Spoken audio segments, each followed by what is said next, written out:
안녕하세요, 제니입니다. 오늘 제니 복덕방에서는 세입자가 도배를 해달라고 합니다를 주제로 말씀을 드리려고 합니다. 제가 임대를 주고 있는 아파트가 하나 있는데요. 30년 된 아파트고요. 저랑 나이가 비슷한 오래된 아파트이다 보니 아무래도 상태가 좋지 않아서 내부 수리를 좀 했어요. 그래서 매입하고 전세 받기까지 좀 시점이 있어서 장판이랑 도배랑 페인트랑 이렇게 진행했고요. 아주 깔끔한 상태로 만들어서 임차인을 받았습니다. 25평에 방도 3개나 되고 그래서 뭐 나쁘지 않은 집인 것 같고요. 물론 겉으로 봤을 때는 굉장히 깔끔한데 오래되다 보니 어쩔 수 없는 한계들이 있기는 해요. 이거는 뭐 인테리어나 리모델링을 한다고 단기간에 해결될 문제는 아니라서 이번 여름에 비가 엄청 많이 왔잖아요.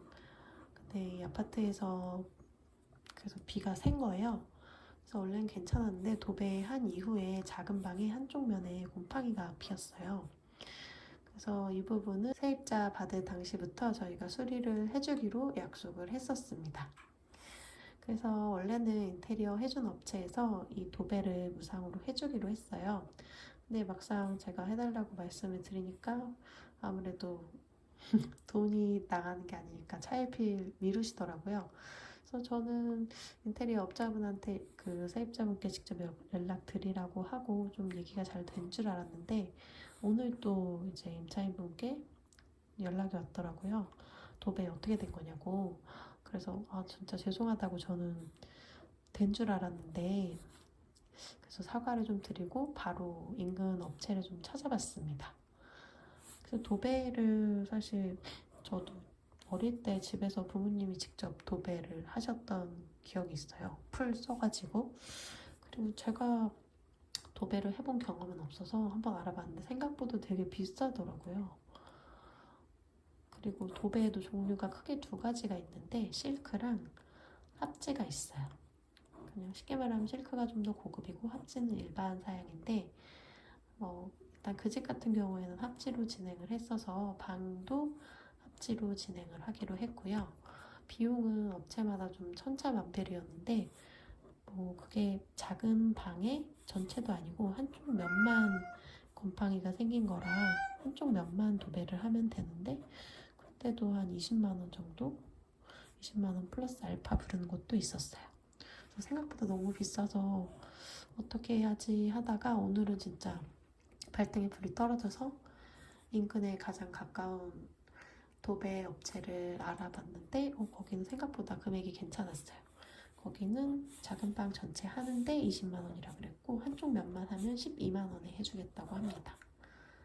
그래서 얼른 해달라고 해서 최대한 빠른 시일 내에 작업해달라고 부탁을 드렸고 그래서 내일 바로 실측하고 모레 도배를 하기로 했습니다.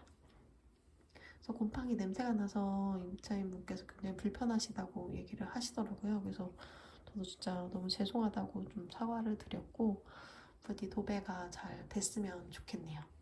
이게 근데 도배가 생각보다 비싼 게 그냥 우리 생각에는 뭐 도배지 하나 가지고 가서 벽에 하나 붙이는 건데 뭐 10만 원, 20만 원이 웬 말이냐 하는데 어쨌든 업체에서는 도배장애분이 한번 현장에 가서 작업을 하는 것 자체가 비용이라서 이게 뭐 한 면이든 여러 면이든 뭐 한 면 한다고 10만 원, 2면 한다고 20만 원 이렇게 딱 떨어지지는 않는 것 같더라고요. 그런 것 좀 참고하시면 좋을 것 같고 저 올해 처음 임대인이 돼서 여러 가지 좀 곤란하고 어려운 상황들을 많이 겪고 있는데 아무래도 오래된 아파트다 보니 뭐 수도 문제, 뭐 여러 가지 좀 고쳐달라 이런 것들이 있어서 처음에는 임차인하고 만났을 때 호칭을 뭐라고 해야 되는지도 되게 곤란했던 것 같아요. 뭐 정해진 건 없는데 저는 그냥 좀 지내다 보니까 저보다 손 윗사람일 경우에는 제일 편한 게 남성일 경우에는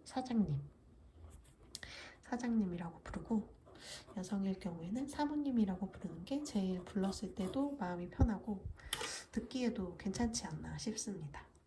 뭐 저보다 이제 어린 분이라면 또 다른 이름이 필요하겠죠.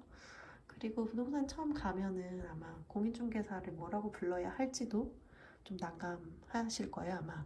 저도 맨 처음에 막 자취할 땐 중개사님 이렇게 부르거나 아예 안 부르고 그랬는데 이것도 그냥 사장님 정도로 통일을 하는 게 가장 무난하지 않나. 사장님, 이게 진짜 참 좋은 말이에요. 사장님, 뭐 선생님 이런 말 있잖아요. 한국어는 유독 좀 높이는 말을 좋아하는 것 같은데 그것도 그럴 것이 아무래도 내가 듣는 사람 입장이 됐을 때 그냥 이런 말을 들었을 때 제일 기분이 나쁘지 않은 것 같아요.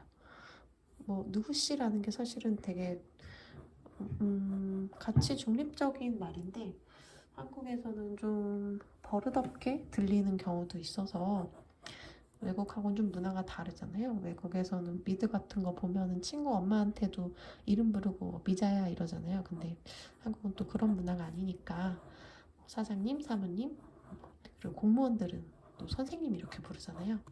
민원인들 보면. 근데 뭐 우리는 그런 건 아니니까 선생님보단 사장님, 사모님 이렇게 부르면 될 것 같고 뭐 만약에 미성년자면 학생 이런 말도 많이 부르겠죠. 그래서 뭐 오늘 이런저런 얘기를 했는데 부디 도배가 무사히 잘 진행됐으면 좋겠고 세입자 임차인과 임대인은 사실 연락을 할 일이 없는 게 서로에게 가장 좋은데 또 현실적으로 그게 쉽지는 않으니까 이렇게 맺은 인연도 어떻게 보면 소중한 인연이니까 얼굴 붉힐 일 없이 잘 네, 지냈으면 좋겠습니다. 앞으로 제니 복덕방에서 이런 얘기들을 좀 해보려고 합니다. 좋은 밤 되세요.